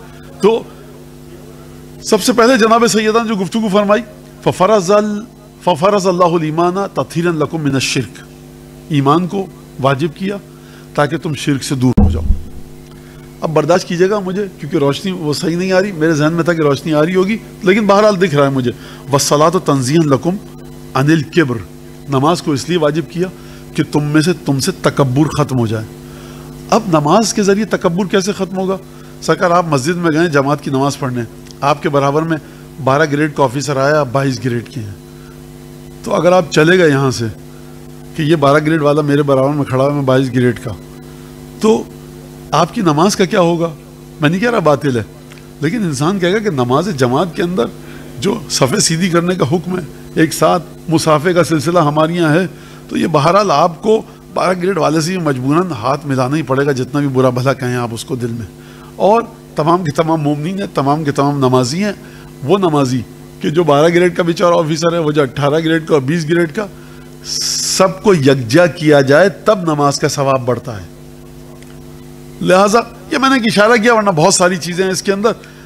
والزکاۃ تزکیۃ للنفس وتزیداً فی الرزق, تمہاری روحوں کو پاک کرنے کے لیے اور رزق میں اضافہ کے لیے زکوٰۃ کو واجب کیا گیا. والصیام تثبیتاً للاخلاص, روزے کو اس لیے کہ خلوص تمہاری روح میں اپنی جڑ پکڑ لے. نماز آپ پڑھ رہے ہیں, لوگ دیکھ رہے ہیں, حج سے ہو کے آئے, سر منڈا ہوا ہے، لوگوں نے دیکھ لیا، سرکار کتنے لوگ یہاں پر روزے میں بیٹھے ہیں ہمیں نہیں پتا، آپ نے کوئی مستحب روزہ رکھا ہوا ہے کسی کو نہیں پتا. تو یہ وہ عبادت ہے جو کوئی دیکھ نہیں سکتا اور آپ روزے سے ہیں. والحج تشییدا للدین، حج کو اس لیے کیا کہ دین کی بنیادیں شدت پکڑنے مضبوط ہو جائیں. واحیاء للسنن واعلانا للشریعہ، جب مسلمان اکٹھے ہوں تو شریعت کی چیزوں کا اعلان کیا جائے اور مسلمان سب اکٹھے ہو کر وہاں پر چیزوں کو سیکھیں. عدل کو واجب کیا، وعدل تنسیخا للقلوب وتمکینا للدین، عدل اس لیے کہ دین اپنے مقام پر آ جائے اور قلوب ایک قطار میں ایک دوسرے کے ساتھ جڑ جائیں. عدل اگر ایک معاشرے میں ہوگا تو معاشرے کے تمام لوگ ایک دوسرے سے جڑ جائیں گے. کیسے جڑیں گے؟ یعنی ظالم ظلم نہیں کرے گا کیونکہ اس معاشرے میں عدل کی حکومت ہے، اور جو مظلوم ہوگا اسے یقین ہوگا کہ میرے ساتھ عدل و انصاف سے کام لیا جائے گا، لہٰذا معاشرہ خود بخود ایک ٹریک پر ایک رستے پر چلنے لگے گا. پھر اس معاشرے میں یہ بات قابل فخر نہیں ہوگی کہ کس ایس ایچ او میں ہمت ہے جو میری گاڑی کا چالان کر سکے. سرکار آپ جتنے بھی بڑے 30 مار خان ہوں گے آپ کا چالان ہو جائے گا. آپ بہت معمولی سرکاری ملازم ہیں، آپ کا بھی چالان ہوگا. لہٰذا جب یہ فکر آتی ہے تو معاشرے کی سوچ اور فکر ایک رستے پر چلتی ہے. جب معاشرے کی فکر اور سوچ ایک رستے پر چلتی ہے تو معاشرے میں عدل جب حاکم ہوتا ہے تو یہ نتیجہ آتا ہے، اور جب یہ نتیجہ آتا ہے تو پھر وہ معاشرہ اپنے شہر سے محبت کرتا ہے. وہ آبادی، وہ لوگ، اس ملک کے باشندے اپنے ملک سے محبت کرتے ہیں کیونکہ یہ مٹی، یہ خاک، یہ زمین ان کو عدل فراہم کر رہی ہے. جس طرح سے ہمارے اپنے نوجوان نسل میں ملک سے نفرت بڑھ رہی ہے، جو بھی کہا جا رہا ہے مولانا پاکستان ہے، اس کو کیا، اس کی وجہ کیا ہے؟ معاشرے میں عدل نہیں ہے. یہی نوجوان جب اٹھ کر شمالی امریکہ جاتا ہے امیگریشن کے لیے اپلائی کرتا ہے تو ذرا سا اس سے کہا جائے یہ بڑی محبت کے ساتھ آگے بڑھتا ہے کیونکہ اس کو وہاں اس چیز کا جواب مل رہا ہے جو محنت وہ کر رہا ہے. اب آپ کہیے مولانا نہیں بڑی بےہودگی ہے، بے حیائی ہے، وہ ایک الگ چیز ہے، لیکن عدل وہاں پر آپ کے معاشرے سے، اچھا تمام مسلمان ملکوں سے عدل آپ کو کافر ملکوں میں زیادہ ملے گا، یہ بھی ایک بڑی اچھی بات ہے آپ کے لیے اور ہمارے لیے، یعنی سر ہمارے شرم سے جھک جائیں. لیکن بی کہہ رہی ہیں ان اہم ترین باتوں میں جو 28 باتیں ہیں اور امیر المومنین کے حق کو گنوانے کے لیے آئیں، وہاں پر عدل کا ذکر کیا جناب سیدہ نے. اس کا مطلب ہے کہ دیکھو جس کو تم مسند پہ بٹھانا چاہ رہے ہو وہ صرف تمہیں نماز، روزہ، مفاتیح قرآن، دعا، سجدہ اس طرف نہیں لے کے جائے گا. معاشرہ عدل پر استوار ہوگا. یہ میرے بابا کا جو انتقال ہوا ہے 10 ہجری کو، 12-14 برس پہلے کا معاشرہ مکے میں تم دیکھ چکے ہو کہ جو مکے کا طاقتور ترین شخص ہوتا تھا اس کو تم اگر کوئی چیز بیچ دیتے تھے تو پیسے نہیں لے پاتے تھے. لہٰذا عدل کے بارے میں بی بی نے یہاں پر بڑی توجہ کے ساتھ جملے کو ارشاد فرمایا. اب یہاں پر وَطَاعَتُنَا أَهْلَ الْبَيْتِ نِظَامًا لِلْمِلَّةِ وَإِمَامَتَنَا أَمَانًا مِنَ الْفُرْقَةِ. میں تمام کی تمام 28 نہیں پڑھوں گا، یہاں تک مجھے آنا تھا میں آ گیا، اور پھر اس کے بعد اس حصے کا آخری جو 3 جملے ہیں اس پر میں گفتگو کروں گا. بی بی نے 2 جملے فرمائے یہاں پر، اور ہماری امامت کو اور ہماری اطاعت کو خوب توجہ کے ساتھ سنیے گا. امامت ہماری اور ہماری اطاعت. آپ سے اگر پوچھا جائے آپ کہیں گے مولانا اطاعت اہل بیت یعنی وہی امامت اہل بیت. بی بی 2 الگ الگ چیزوں کو گن رہی ہیں. امامت کو الگ طریقے سے گنا بی بی نے، اطاعت کو الگ طریقے سے گنا. فرمایا ہماری امامت کو کیا پروردگار عالم نے قرار دیا اور ہماری اطاعت کو کیا دیا. وَإِمَامَتَنَا، ہماری امامت کو، وَإِمَامَتَنَا أَمَانًا مِنَ الْفُرْقَةِ، ہماری امامت میں خدا نے خاصیت یہ رکھی کہ تم لوگ تفرقے سے بچے رہو گے. وَطَاعَتَنَا، اور ہماری اطاعت کے اندر کیا خاصیت رکھی کہ نظام بچا رہے گا. ایک شخص اگر اہل بیت کو، توجہ کیجئے گا جناب سیدہ نے الگ الگ ذکر کیا ہے، یہ ایک ذکر نہیں ہے، یہ کوئی خطیب نہیں ہے، یہ کوئی مولانا نہیں ہے، مولوی نہیں ہے کہ ایک ہم مانا الفاظ کی ردیف لگا دی کہ صاحب بڑی اردو پہ گرفت ہے اور انگریزی پہ گرفت ہے. جناب سیدہ ہیں مخمل کی چادر میں بی بی نے ہیرے جواہرات کو ٹانکا ہے، خطبہ نہیں دیا ہے. فرمایا امامتنا و طاعتنا. اس مرحلے پر جناب سیدہ جو گفتگو فرما رہی ہیں، امامت الگ ہے، اطاعت امامت الگ ہے. یہ کیسے ہوگا؟ آج کے دور میں ایک ہے لیکن بی بی کہہ رہی ہے نہیں الگ الگ ہے. کیسے ہے؟ جو شخص کوفے میں رہتا ہے جناب امیر المومنین کو امام نہیں مانتا، لیکن یہ کہتا ہے جو بھی علی کہتا ہے نا عقل و شعور کے ساتھ کہتا ہے اس میں ہمارا بھلا ہے. اگر یہ یہودی بھی ہے، اگر یہ عیسائی بھی ہے تو کوفے کا ماحول برقرار رہے گا، شہر محفوظ رہے گا. بھائی تم یہودی ہو، تم تو علی کو امام نہیں مانتے، تم تو علی بن ابی طالب کو، بعض لوگ مسجد کوفہ میں آ کر قنوت پڑھتے تھے، علی پہ مولا پہ لعن کرتے تھے. مولا کے کاتب نے بتایا جا کے مولا کو کہ مولا اس نے میرا وظیفہ کاٹ دیا ہے. یہ سنتے جائیے قصہ. کہا کیوں کاٹا بھائی تم نے؟ ابو رافع کو بلایا تھا، کیوں کاٹا اس کا وظیفہ؟ کہا یا علی میں نے سنا مسجد کوفہ میں آتا ہے، پیسے آپ سے لیتا ہے اور قنوت میں لعن آپ پہ کرتا ہے. یہ علی ہیں، یہ کوفے کے ادھر کی بات ہو رہی ہے، ادھر کی بات نہیں ہو رہی. کہا کہ تم یہ بتاؤ کوفے کی سوسائٹی کے لیے نقصان دہ تو نہیں ہو؟ کہا کہ نہیں، میں کوئی ایسی بات نہیں کر رہا جس سے مسلمانوں کو نقصان پہنچے. کہا کہ پھر دو اس کو وظیفہ اس کا. آپ کو اتنی تکلیف ہے کہ جب علی چلے گئے تو علی کے چاہنے والے جو آپ کے خلاف کسی اپرائزنگ میں نہیں تھے، آپ نے ان کی گردنیں اڑا دی. اور یہ علی کی بلندی ہے کہ جو علی پر لعن کرتا تھا قنوت میں، جب تک کوفے کے مسلمانوں کو تم سے خطرہ نہیں تھا، لیتے رہو وظیفہ، ہمیں کوئی غرض نہیں تم سے. یہ وقار ہے، یہ شیر فاطمہ بنت اسد کی تاثیر ہے، یہ نسل ہاشم ہے، یہ نسل بنو عبد المطلب کی تاثیر ہے. ہر شخص اپنی نسل کی تاثیر دکھاتا ہے.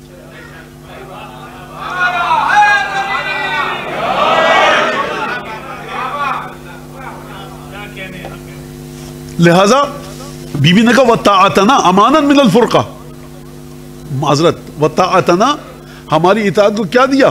تشیید، مضبوط رہے گا نظام، ملت، قوم جڑی رہے گی، یہ ہماری اطاعت کے ذریعے ہوگا. سرکار اگر ایک ملک کے اندر حکم دیا جائے، ہندو، مسلم، سکھ، عیسائی، امیر، غریب، چھوٹا بڑا، تمام زبانیں بولنے والا، کہ سرکار حکومت کی طرف سے یہ حکم آیا، ہم سب کو اس پر عمل کرنا ہے، اور سرکار کی طرف سے یہ آرڈیننس جاری کیا گیا ہے، یہ حکم نامہ آیا ہے، تو معاشرہ یگانگی کے ساتھ، یگانگت کے ساتھ، ہارمونی کے ساتھ، کوارڈینیشن کے ساتھ آگے بڑھے گا. اور جو جس مذہب کا ماننے والا ہو اس کے ذہن پر کوئی بوجھ نہیں ہوگا کہ میں نے یہ کام کر دیا تو وہ ہوگا، وہ کام کر دیا تو یہ ہوگا. تمام اقوام و ملل اور تمام مذہب و دین کے ماننے والے کہیں گے جس طرح سے حکم کے اوپر سنی عمل کرے گا اسی طرح سے شیعہ عمل کرے گا، جس طرح سے غیر مسلم عمل کرے گا اس حکم پر سرکار کے اسی طرح سے مسلمان عمل کرے گا. تو پورے کے پورے معاشرے میں اپنے مذہبی اور لسانی اور عصبی اختلافات کے باوجود یگانگت آئے گی. بی بی نے فرمایا طاعتنا، ہماری اطاعت کو پروردگار نے سماج کے بچاؤ کا ذریعہ قرار دیا. یعنی تم ہندو ہو، سکھ ہو، عیسائی ہو، ہماری بات مانو، معاشرہ تمہارا چلتا رہے گا ٹھیک سے. یہ تو بات ہو گئی جو امام نہیں مانتا. وَإِمَامَتَنَا أَمَانًا مِنَ الْفُرْقَةِ، اور ہماری امامت کو خدا نے واجب کیا تفرقے سے بچنے کے لیے. کیا مطلب تفرقے سے بچنے کے لیے؟ کون سا تفرقہ؟ اگر تم ہمیں امام مان کر اطاعت کرو گے تو یہاں پر تفرقے سے بچو گے، وہاں پر معاشرہ اپنی جگہ پر مضبوط رہے گا، یہاں تفرقے سے بچو گے. کون سا تفرقہ؟ اب میرا آپ سے سوال ہے، کون سا تفرقہ؟ کون سا اختلاف؟ سوچ میں اختلاف، عمل میں اختلاف، کردار میں اختلاف. میں امام مانتا ہوں علی بن ابی طالب کو، 35 ہجری، ہم سب کوفے میں ہیں، ہم امام مانتے ہیں جناب امیر کو. جو وہ بات کہیں گے امام مان کے عمل کریں گے. تو اس سطح پہ ہم کوفے کے عیسائی اور یہودی کے ساتھ ہیں، لیکن یہ عمل کے اندر تفرقے سے بچیں گے. اور کیونکہ ہم امام مان کر اطاعت کر رہے ہیں لہٰذا سوچ کے تفرقے سے بچیں گے. ایک دفعہ علی بن ابی طالب کہیں گے تم میں سے کسی کو حق نہیں کہ یہ سوچ اپنے ذہن میں پروان چڑھائے جو علی بن ابی طالب کو امام مان کر اطاعت کر رہا ہوگا وہ فکری تفرقے سے بھی بچے گا، تفکر کے تفرقے سے بھی بچے گا، تعقل کے تفرقے سے بچے گا، باطن اس کا تفرقے سے دور رہے گا. یعنی باطن میں سے وہ تمام صفات کو دور کرے گا جو علی بن ابی طالب کہہ رہے ہیں کیونکہ امام مانتا ہے. عمل میں تمام چیزوں کو دور کرے گا کیونکہ امام مان کے اطاعت کر رہا ہے. یہاں پر وہ اس غیر مسلم کے ساتھ ہے جو اطاعت کر رہا ہے علی بن ابی طالب کی. امام نہیں مانتا لیکن معاشرے کی فلاح و بہبود کے لیے اطاعت کر رہا ہے، اور آپ امام مان کے اطاعت کر رہے ہیں. جو امامت کو مان کر جڑیں گے ان کی فکریں بھی ایک ہوں گی، جو امام نہ مان کر اطاعت کریں گے وہ عمل میں ایک ہوں گے. ایک جناب امیر کی بارگاہ میں، جناب سیدہ کی بارگاہ میں ایک سلوات تو بھیجنی چاہیے تھی آپ کو اس پر.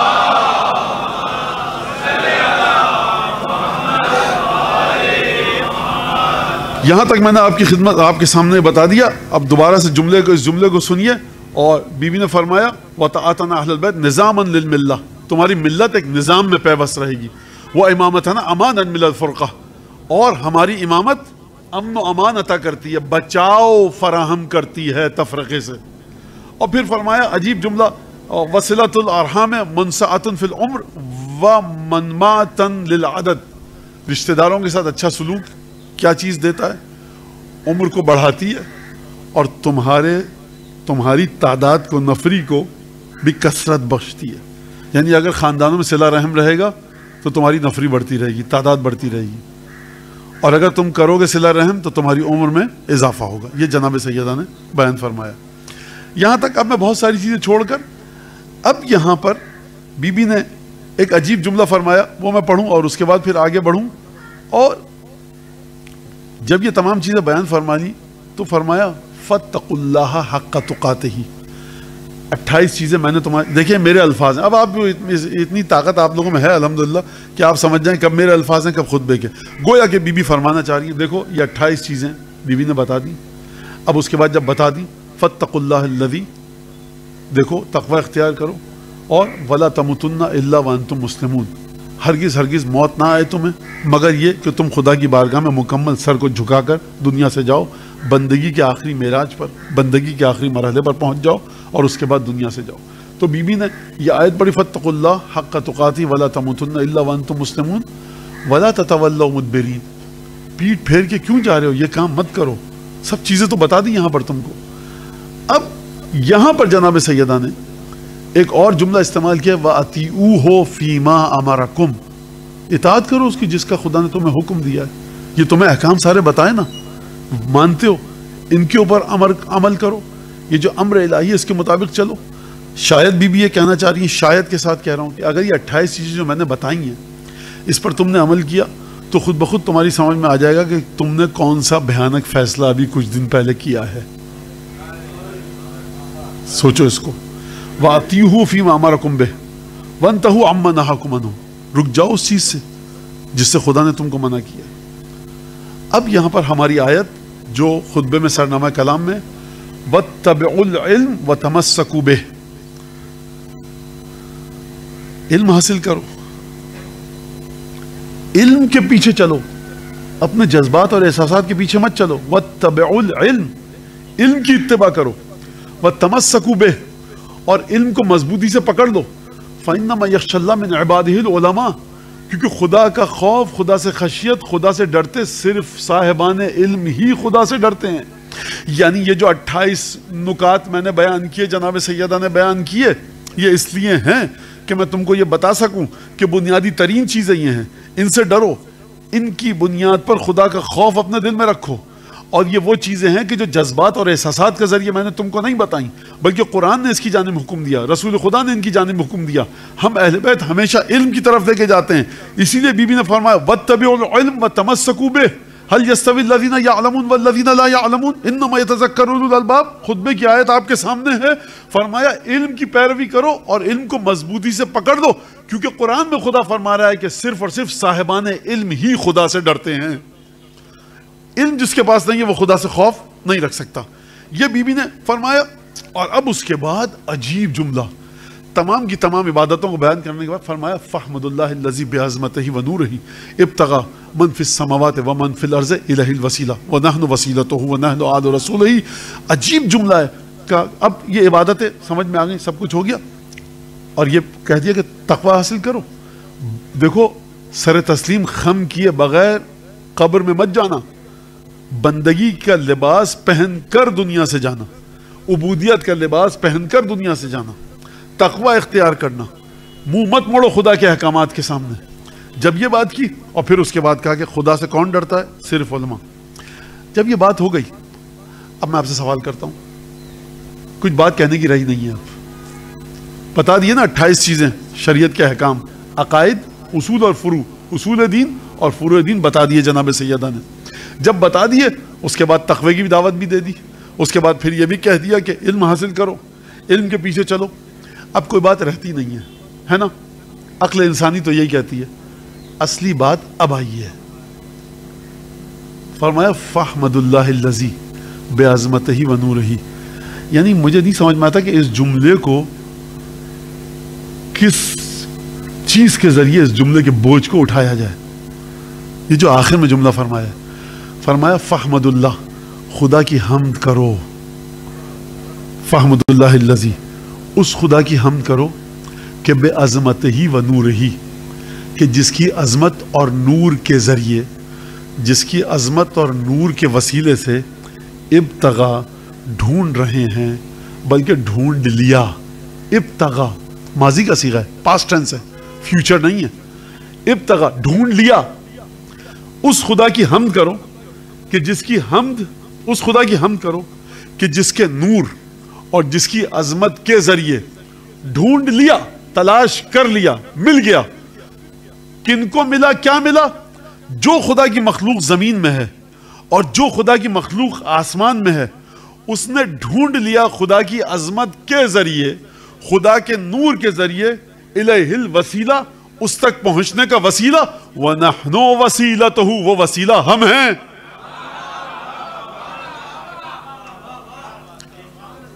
کیا مطلب؟ ابتغى من فی السماوات، اگر رضوان خازن دربان اور حاجب بہشت ہے، خدا کی مخلوق ہے کہ نہیں ہے؟ اگر حوریں ہیں، خدا کی مخلوق ہیں کہ نہیں ہے؟ جبرائیل، میکائیل، عزرائیل، اسرافیل، ملائکہ مقربین، یہ ہیں خدا کی مخلوق کے نہیں ہے؟ مالک جو کہ داروغہ جہنم ہے، وہ خدا کی مخلوق ہے کہ نہیں ہے؟ یہ جتنے بھی خدا کی جانب جانا چاہتے ہیں. کوئی بچہ یہاں پہ میرا کہے گا مولانا شیطان بھی تو خدا کی مخلوق ہے. شیطان یہاں شامل نہیں ہوتا. بی بی فرما رہی ہیں الیہ، جو خدا کی جانب جانا چاہتا ہے. جو خدا کی جانب نہیں جانا چاہتا اس کی بات نہیں ہو رہی. جو خدا کی جانب نہیں جانا چاہتا وہ اہل بیت کے ذریعے راستے کو نہیں ڈھونڈے گا. خدا کی جانب جانے والے کی خاصیت یہ ہے کہ اس نے ابتغا ڈھونڈ لیا من فی السماوات و من فی الارض، جو مخلوق بھی خدا کی آسمانوں میں ہے اور جو زمین میں جتنے ملائکہ، حضرت آدم سے لے کر جناب عیسیٰ تک اور عیسیٰ سے لے کر صبح قیامت تک، جس بندے الہی کو خدا تک پہنچنا ہے اس نے ڈھونڈ لیا. کس کے ذریعے؟ خدا کی عظمت اور خدا کے نور کے ذریعے. کس کو ڈھونڈا؟ الہ الوسیلہ ونحن وسیلتہ ونحن آل رسولہ، وہ وسیلہ ہم ہیں. اور بی بی چپ ہو گئی. اگلا جملہ سنیے گا، اتنے حکیمانہ عجیب جملہ ہے، یعنی کہ اس کے اوپر میں آپ کا وقت ضائع نہ کروں، سیدھی طرح سے اس جملے کا ترجمہ کر کے آپ کے اس زحمت کو تمام کروں. فرمایا وَنَحْنُ وَسِيلَتُهُ فِي خَلْقِهِ، خدا کی مخلوق میں وسیلہ ہم ہیں. خدا کی مخلوق میں کیا مطلب؟ خدا کی مخلوق میں اب یہ اس سے بھی آگے کی بات ہے. وہ وسیلہ ہم ہیں، کوئی اور نہیں ہے. اور پھر فرمایا وَنَحْنُ آلُ رَسُولِهِ، وسیلہ ہم ہیں آل رسول. یہ آل رسول ہونا کوئی معمولی جملہ نہیں ہے، یاد رکھیے گا. آل رسول کا مطلب کیا؟ اہل بیت نبوت. آل رسول کا مطلب کیا؟ یعنی رسول کے خواص. آل رسول کا مطلب کیا؟ یعنی یہ رسول کے قلب میں ہیں. آل رسول کا مطلب کیا؟ یعنی رسول خدا انہی کی طرف دیکھتے ہیں اور کسی کی طرف نہیں دیکھتے. پہلے کہا کہ وہ وسیلہ ہم ہیں، پھر فرمایا وَنَحْنُ آلُ رَسُولِهِ، ہم رسول کی آل ہیں. جب یہ بتایا ہم آل رسول ہیں، اب آل رسول کو ڈیفائن کیا اس جملے کے بعد. اللہم صلی علی محمد.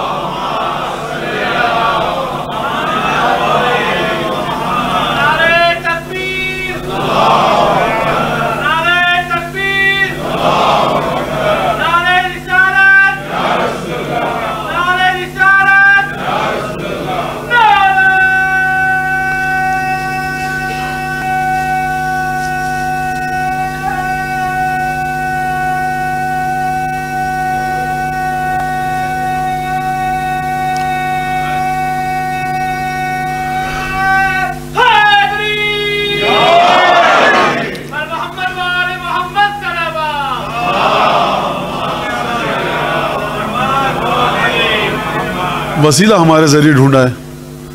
عارف بننا ہے، درویش بننا ہے، غیب کی حقیقتیں پانی ہے، معراج پر جانا ہے، نماز قبول کروانا ہے، کچھ بھی کروانا ہے. اب آپ کی سمجھ میں آیا کہ عبادتیں، مولانا صاحب وہ جو آپ کے برام صاحب، وہ کیا عبادتیں ہیں ان کی؟ وسیلہ ہے کہ نہیں ہے؟ ہمارا ذریعہ وہاں پر ہے کہ نہیں ہے؟ آپ جبرائیل سے بھی پڑھیں، آپ میکائیل سے بھی پڑھیں، آپ جناب عیسیٰ جناب موسیٰ سے پڑھیں. وہ ڈھونڈ رہے ہیں وسیلہ، ڈھونڈ لیا. اور یہ وسیلہ وہ ہے جو خدا نے اپنے نور اور عظمت کے ذریعے خلق کیا ہے. یہ وسیلہ آل رسول کا عظمت اور نور الہی کی بنیاد پر ہے. اب اس وسیلے تک جو جائے گا وہ نور الہی سے متصل ہے، عظمت الہی سے متصل ہے. لہٰذا نماز روزے کو مت دیکھیے، نماز روزے کے ساتھ وہ ایندھن ہے کہ جو اس عبادت کو عالم غیب تک لے کر جائے. نماز روزے کے ساتھ وہ کوئی ایسی طاقت ہے جو اس عبادت کو دھکیلے اور اس دنیا کی غلاظتوں سے ہماری اور آپ کی عبادت بلند ہو کر عالم قدس اور طہارت میں پہنچے. اگر وسیلہ نورانی ہوگا اور عظیم ہوگا، عبادت بھی نورانی اور عظیم ہوگی. اگر وسیلہ گھٹیا ہوگا، میں نے آپ کے وسیلے سے عبادت کی، آپ نے میرے وسیلے سے عبادت کی، آپ نے اس کے وسیلے سے عبادت کی جس کو پتہ ہی نہیں کہ مسئلہ کیا ہے، آپ نے میرے ذریعے عبادت کی. جب بھی میں کسی مشکل میں پھنسا، میں نے کہا بھائی فلاں صاحب کو تو بلا کے لاؤ، میں پریشان بیٹھا ہوں، انہوں نے مجھے آ کر. تو میاں جب وسیلہ یہ ہوگا تو عبادتیں بھی اسی کی طرح ہوں گی. مولانا ہم آپ کے وسیلے سے عبادت کریں، بڑا شکریہ، نوازش کہ آپ لوگ توجہ کے ساتھ سن رہے ہیں. مولانا ہم آپ کے مولانا خود جب بھی کوئی مشکل مسئلہ پڑتا ہے ممبر پہ بیٹھے ہوتے ہیں لیکن بلاتے آپ کو ہیں. آپ مجھ سے مسئلہ پوچھیں، میں کہوں ذرا رک جائیے میں فلاں مولانا کو فون کروں، پھر صبح شام ہزاروں مسئلے پوچھیں، میں فلاں مولانا ایک بات سنیے، آپ ممبر سے نیچے اتر آئیے نا، انہی مولانا کو بٹھا دیجیے گا. تو آپ زحمت کر کیوں رہے ہیں؟ آپ کو ڈیکوریشن پیس ہے کیا؟ اچھا ڈیکوریشن پیس بھی ہو، تاریخ بتائے تو ذرا مناسب تو ہو، کوئی اس کے اندر پاکیزگی تو ہو، طہارت تو ہو، کوئی نجابت تو ہو. عجیب مسئلہ ہے. یعنی کہ جب بشر کی عقل پر پتھر پڑتے ہیں تو ہر لحاظ سے پڑتے ہیں. کسی جگہ ایک جگہ کماتے تو مولانا آپ جب دوسرے مولانا سے پوچھ کے بتا رہے ہیں تو آپ ہٹیے انہی کو بٹھا دیجئے. تو بی بی فرمائے وَنَحْنُ وَسِيلَتُهُ فِي خَلْقِهِ وَنَحْنُ آلُ رَسُولِهِ، ہم رسول کی آل ہیں. اب جب آل رسول بتایا، اب آل رسول کو بی بی ڈیفائن کر رہی ہیں، اب آل رسول کو سمجھانی. فرمایا وَنَحْنُ خَاصَّتُهُ، ہم خاص ترین لوگ ہیں اس کے. کس کے؟ رسول اللہ کے نہیں، خدا کے. کیونکہ آل و رسول ہی جب بنایا، اب آگے جب جملہ آئے گا تو اس کے قرینے سے آپ سمجھیں گے کہ یہاں پر بی بی خدا کی جانب اشارہ کر رہی ہیں. وَنَحْنُ خَاصَّتُهُ، البتہ بچوں کے لیے کہہ دوں، چاہے رسول خدا کے خواص ہوں یا خدا کے خواص ہوں، بات ایک ہی ہے. وَنَحْنُ خَاصَّتُهُ، ہم خاص ترین لوگ ہیں اللہ کے اور اس کے رسول کے. وَمَحِلُّ قُدْسِهِ، یہ لفظ دلیل ہے کہ یہاں بات بی بی آل رسول کے بعد خدا کی جانب اپنے تعلق کا اظہار فرما رہی ہیں اور بیان فرما رہی ہیں.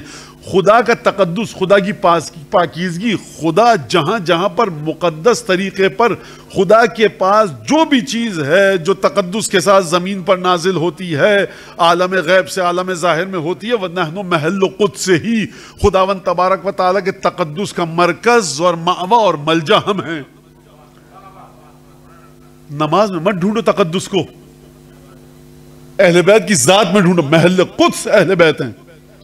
اب اہل بیت کی محبت کی بنیاد پر جو نماز پڑھی جائے گی وہ محل قدس ہے. محل قدس ہمیں. وَنَحْنُ حُجَّتُ غَيْبِهِ، خدا کے پاس ساری چیزیں غیب میں، جنت جہنم سب غیب میں، ملائکہ آپ نے نہیں دیکھا، میں نے نہیں دیکھا، سب غیب ہے.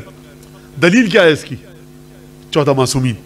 بی بی فرمانی غیب کو تم لوگ مانتے ہو کہ نہیں مانتے؟ مانتے ہو. کس بنیاد پر؟ تم نے دیکھا نہیں، امیر المومنین نے بتایا. تم نے دیکھا، امام حسین نے بتایا. عرفے کے دن یہ ہوتا ہے دعا میں، امام حسین نے بتایا. وہ کیا چیز ہے؟ چھٹے امام نے بتایا. عجیب بات کر رہے ہیں، آپ نے دیکھا نہیں اور کہہ رہے ہیں ہوتا ہے. تو آپ نے بغیر دیکھے کیسے کہہ دیا؟ مولانا ہم نے تو چھٹے، 5ویں، 8ویں، 9ویں، 11، 12 کا جو سلسلہ ہے، 2 اور 5 اور 14 اور 12 کا، اس کو انہوں نے جو کہا ہم نے مان لیا. اچھا تو آپ غیب کو مانتے ہیں 14 معصومین کے فرمان کے مطابق؟ جی. وَنَحْنُ حُجَّتُ غَيْبِهِ، جو اس طرح سے مانتا ہے اس کے پاس دلیل ہے کہ غیب ہے. ہم خدا کے غیب کی دلیل ہیں. اگر ہم نہ ہوتے خدا کا غیب بلا دلیل رہتا.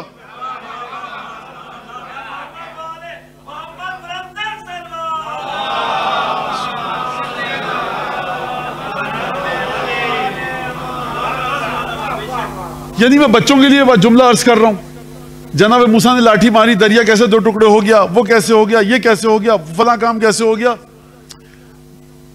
تمہاری سمجھ میں نہیں آ رہا. بی بی کے زمانے کی بات کر رہا ہوں. تو یہ وہی خدا ہے جس نے موسیٰ کو وہ طاقت دی. 4 انگلیاں گڑائیں، کسی نے دروازہ خیبر میں اکھیڑ لیا دروازہ. قالین پر شیر کی تصویر بنی ہوئی تھی، تم نے بدتمیزی کی، بے ادبی کی امام رضا اور امام موسیٰ کاظم کے ساتھ، اشارہ کیا شیر کو. امام موسیٰ کاظم نے کہا کہ اللہ کے شر، اللہ کے دشمن کو نگل لے. وہ شیر زندہ ہوا، نگل لیا. تو اگر یہ معجزات نہ ہوتے تو تم سمجھتے گزشتہ انبیاء کے معجزات نہیں تھے، قصے کہانیاں تھیں. تسلسل نسل رسول خدا نے تسلسل معجزات الہی کو ثابت کیا. وَنَحْنُ خَاصَّتُهُ وَمَحَلُّ قُدْسِهِ، خدا کی طہارت اور پاکیزگی کا مقام ہم ہیں. وَنَحْنُ حُجَّتُ غَیبِهِ، خدا کے غیب کی دلیل اور حجت ہم ہیں. وَوَرَثَتُ أَنْبِيَائِهِ، خدا کے جتنے بھی انبیاء ہیں ان کے وارث ہم ہیں. اب جو بھی آئے مقابلے میں اہل بیت کے، وہ انبیاء کی وراثت کے مقابلے میں آ رہا ہے. جو بھی آئے اہل بیت کے مقابلے میں، وہ انبیاء کی عظمت کے مقابلے میں آ رہا ہے، خداوند تبارک و تعالیٰ کی عظمت کے مقابلے میں آ رہا ہے. بہت آپ کا وقت لیا، اور انشاءاللہ کہ زیادہ اب وقت میں نہیں لوں گا، بس 2-4 جملے مصائب کے، اور انشاءاللہ تعالیٰ جناب سیدہ کی اور حضرت حجت کی بارگاہ میں ہدیہ کریں جملوں کو، کہ وہ تمام چیزیں جو اہل بیت اپنے سچے چاہنے والوں کو دیتے ہیں وہ ہم کو عطا کر سکیں انشاءاللہ، اور جناب حضرت حجت کی بارگاہ میں مرہم کے طور پر یہ جملے کام کر سکیں، اور تعزیت اور تسلیت ہم پیش کر سکیں.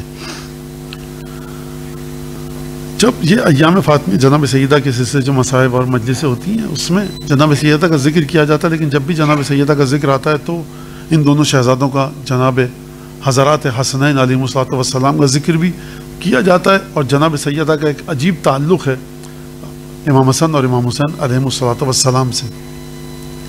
لہٰذا میں نے عرض کیا کہ کٹھن ترین راتوں میں سے ایک رات جو اہل بیت پر گزری وہ رات ہے کہ جو رسول خدا جس رات دفن کیے گئے.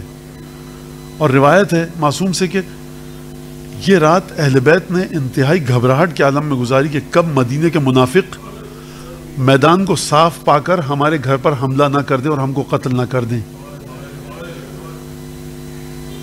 یہ مدینے کی بات کر رہا ہوں، یعنی اتنی کم تعداد میں تھے مدینے میں مسلمان.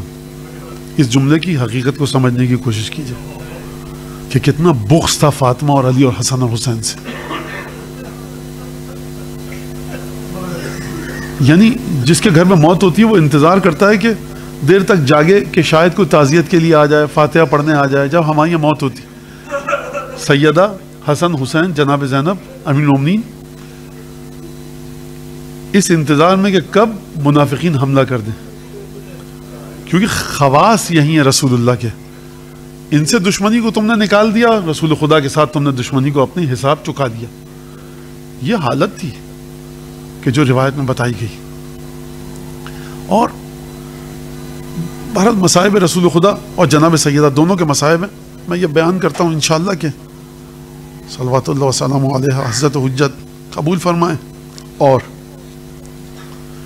ہمارا عقیدہ بہرحال مصائب پڑے جاتے ہیں تو 14 معصومین کو ایک طرح سے تعزیت ہوتی ہے ان کی. جب امیر المومنین سے مخاطب ہوئی ایک دفعہ جناب سیدہ، کہا کہ ابوالحسن آپ نے جس پیراہن میں میرے بابا کو غسل دیا تھا وہ پیراہن مجھے دیجئے ذرا. تو جناب سیدہ جو بھی بات کہتی تھی امیر المومنین سے، امیر المومنین پوری کرتے تھے. لا کا پیراہن دیا، سیدہ نے اپنے چہرے مبارک پر رکھا اور اتنا گریہ کیا. روایت کے الفاظ ہیں حتی سقطت لوجہہا، تیورا کر منہ کے بل گر پڑی، پانی کے چھیٹے دیے گئے، ہوش میں لائیں. پھر اس کے بعد امیر المومنین نے وہ پیراہن چھپا دیا. یہ پہلا مرحلہ کہ سیدہ تیورا کر منہ کے بل گر پڑی. بلال آئے کافی دنوں کے بعد، کہا دختر رسول کی بارگاہ میں شرف یابی کی اجازت چاہتا ہوں. اجازت لی گئی. بلال حبشی عظیم المرتبہ صحابی ہیں، اہل بیت سے محبت تھی بڑی شدید. چھٹے امام نے رحمت اور صلوات و سلام بھیجا ہے بلال حبشی پر. کہا کہ بلال تم بھی ہمارا ساتھ چھوڑ گئے، اذان نہیں دیتے. اپنے الفاظ میں بیان کر رہا ہوں. کہا بی بی حالات مدینے کے ایسے نہیں ہیں کہ اب میں اذان دوں. کہا کہ بلال اذان تو میں چاہتی ہوں کہ بابا کا زمانہ یاد آئے. بلال نے معافی طلب کی. کہا بی بی نہیں جی چاہ رہا، ہمت نہیں ہے، حکم ہے. بلال مأذنے پہ گئے اور مأذنے پہ مینارے پہ چڑھنے کے بعد اذان دی. 4 دفعہ اللہ اکبر کا، آپ جانتے ہیں 2 دفعہ توحید کی گواہی. جیسے ہی رسالت کی گواہی دی، اشہد ان محمدن عبدہ و رسول. جناب سیدہ کو زمانہ یاد آ گیا کہ جب میرے بابا زندہ تھے دن میں کئی دفعہ بلال اذان دیتے تھے. بلال نے اذان دیا، اشہد ان محمدن عبدہ و رسولہ. تو تو بلال نے مینارے پر سے دیکھا کہ لوگ دوڑتے ہوئے آ رہے ہیں. جب قریب آئے تو کہا کہ بی بی کا حجرہ مسجد کے صحن میں دروازہ کھلتا ہے, زیادہ فاصلہ نہیں تھا. تو آئے کہا ام سے کیا بلال رک جاؤ. کہا کہ دختر رسول کے حکم سے اذان دے رہا ہوں. کہا کہ فَإِنَّ ابْنَةَ مُحَمَّدٍ قَدْ سَقَطَتْ لِوَجْهِهَا, جب اپنے بابا کا نام تمہارے منہ سے سنا نا تو نبی کی بیٹی منہ کے بل غش کھا کے گر پڑی ہے. بلال نے اذان چھوڑی, مازنے سے اترے, بی بی کی بارگاہ میں شرف یاب ہوئے. بی بی کو گویا کہ پانی کے چھیٹے دے کر کوزہ آب دیا گیا. بی بی نے تناول فرمایا, دوبارہ ہوش میں آئی. کہا کیا ہوا, اذان کیوں نہیں دے رہے؟ کہا بی بی مجھے معاف فرمائیے, میں اذان نہیں دے سکتا, مجھ سے آپ کی حالت نہیں دیکھی جا رہی. یہ پہلی اور آخری اذان تھی دنیا اسلام میں کہ جو دختر رسول کے حکم سے شروع ہوئی, دختر رسول کی اجازت سے نامکمل رہی, اور اذان مسجد میں دی گئی بلال حبشی نے. اس کے بعد پھر ایسی اذان نہیں ہوئی. بی بی کی حالت, آپ نے گریہ کیا, بات کو آپ سمجھ گئے, اور امام رضا کے حکم کی تعمیل کروں گا میں کہوں گا جناب سیدہ آپ کو جو کرتا دیا تھا نا امیر المومنین نے, یہ رسول خدا کا کرتا تھا جس میں غسل دیا. آپ نے اپنے بابا کا نام سنا, لیکن دو مصائب کی طرف اشارہ کروں گا, کربلا کی مصیبتوں کی طرف. امام رضا نے فرمایا جب بھی کسی پر گریہ کرو کربلا میں ہمارے جد کو ضرور یاد کرو. میں کہوں گا بی بی آپ کے بابا جب دنیا سے گئے جس طرح گئے آپ کو علم ہے, آپ نے اذان کی آواز سنی, بابا یاد آئے, لیکن بی بی کربلا کے میدان میں ایک ماں ایسی تھی کہ کربلا کے بعد جب بھی صبح کی اذان سنتی ہوگی علی اکبر یاد نہیں آتے ہوں گے, زخمی سینہ بھی یاد آتا ہوگا, زخمی بدن بھی یاد آتا ہوگا. وہ علی اکبر تھا کہ جب مدینے کی گلیوں سے گزرتا تھا, شیخ عباس قمی نے لکھا ہے کہ لوگ کوٹھوں چھتوں پہ چڑھ کے علی اکبر کے حسن کا منظر دیکھا کرتے تھے. تو کس طرح سے ماں کے دل نے گوارا کیا ہوگا بی بی, آپ تو تیورا کر منہ کے بل گر پڑی, علی نے تسلی دی ہوگی, پانی کا جام دیا ہوگا, ارے لیلا کے پاس کون ہے جو پانی لا کر دے. اور بی بی دوسرا مرحلہ یہ ہے کہ جب آپ کو پیراہن دیا گیا آپ نے چہرے اقدس پر رکھا, اتنا گریہ کیا کہ تیورا کر منہ کے بل گر پڑی. میں کہوں گا بی بی یہ پیراہن تھا, ذرا کربلا کے میدان میں آئیے. زینب کبریٰ نے حسین کے لاشے کو اس طرح سے دیکھا ہے کہ جب 11 محرم کو رخصت ہو رہی تھی نا تو ایک دفعہ دیکھ کر کہا انت اخی الحسین, کیا تو ہی میرا بھائی ہے؟ اب ایک دفعہ جب بوسہ لینا چاہا تو بہن کو بوسہ گاہ نہ ملی, نانا کی اتباع کرتے ہوئے بریدہ گلے پر لبوں کو رکھا, بوسہ لیا, کربلا سے کوفے کی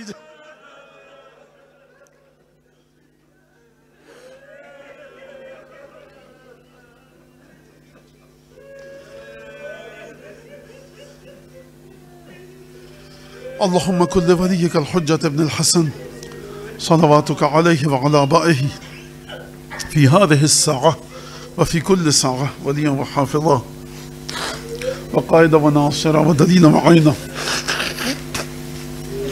حتى تسكنه أرضك طوعا وتمتعه فيها طويلا. اللهم بحق محمد وآل محمد عليك صل على محمد وآل محمد وعجل فرجهم وأهلك عدوهم من الجن والإنس من الأولين والآخرين, واكفنا ما همنا وارزقنا العافية ووسع أرزاقنا وطول أعمارنا مع الصحة والسلامة في الجسم والروح. ربنا تقبل منا إنك أنت السميع العليم وتب علينا إنك أنت التواب الرحيم. پالنے والے تجھے قسم دیتے ہیں امام حسین کے مظلوم یتیم بچوں کی, جناب سیدہ کی مظلومیت کی, کل جمیعاً اہل بیت رسول کی مظلومیت کی پروردگار, کہ جو یہاں مومن جو حاجت لے کر آیا ہے, جو اپنے گھروں میں بیٹھ کے مجلس سن رہے ہیں, جو مومنات یہاں پر موجود ہیں, ان سب کے دلوں میں جو حاجت ہے اس کو پورا فرما. ہمارے ایک دوست کے فرزند بہت زیادہ علیل ہیں, شدید دعا کیجئے کہ پروردگار ان کو جلد از شفا کامل عاجل عنایت فرمائے. اسی طرح سے کوئی مومن مومنہ چاہنے والا, اہل بیت کا عزاداری سے محبت کرنے والا, جس فرقے, جس دین, جس مذہب کا ہے, اگر عزاداری مولا حسین سے محبت کرتا ہے تو پروردگار اس کو برکتیں عطا فرما, اس کے گھر سے تمام مشکلات کو دور فرما. اگر یہاں پر کوئی تنگ دست, نادار, قرض دار, پریشان حال, بے اولاد, بے روزگار موجود ہے, پروردگار اس کی مشکلات کو دور فرما. پروردگار اکفنا ما اہمنا, جو چیزیں ہماری فکروں کو مشغول کیے دیتی ہیں, پروردگار ان فکروں سے ہم کو نجات دلا بحق محمد آل محمد. ہمارے ذوی الحقوق, اعزاء, اقربا, محسنین, بزرگ جو امام حسین علیہ السلام کے منبر سے کسی بھی لحاظ سے وابستہ تھے, جو دنیا سے چلے گئے پروردگار، جنہوں نے ہم کو عزاداری سکھائی، محبت اہل بیت سکھائی، ہمارے والدین اقربا، پروردگار ان سب کی مغفرت فرما، صاحب خانہ کے گھر کے مرحوم و مرحومات کو مغفرت عطا فرما، صاحب خانہ کے والد بزرگوار کی طبیعت ناساز علی نے، آپ سے دعا کیجیے، التماس ہے کہ دعا کیجیے کہ جلد از جلد کو شفا کامل عاجل صحت یابی عطا فرمائے۔ پروردگار ان آنسوؤں کو، اس مجلس کو، جس نے بھی جس طرح سے بھی اس فرش میں حصہ لیا ہے، قلیل، کثیر، حقیر، خطیر، عظیم، صغیر، جس طرح سے بھی پروردگار بہترین اجر جناب سیدہ کی بارگاہ سے عطا فرما۔ پروردگار جو دوحہ خان، مرثیہ خان، سوس خان دنیا سے چلے گئے ہیں، عزاداری امام حسین سے وابستہ تھے، ان کی مغفرت فرما، جو زندہ ہیں صحت سلامتی طول عمر عطا فرما۔ حضرت حجت کی بارگاہ میں ہماری عزاداری کو شرف قبولیت سے سرفراز فرما، حضرت کے دل سے ہر دکھ کو دور فرما، ہر خوشی عطا فرما، ظہور میں تعجیل فرما، ہمیں ان کے انصار و اعوان میں شامل فرما۔ دعاؤں کی قبولیت کے لیے بلند آواز سے ایک دفعہ جناب سیدہ کی بارگاہ میں درود پڑھیں۔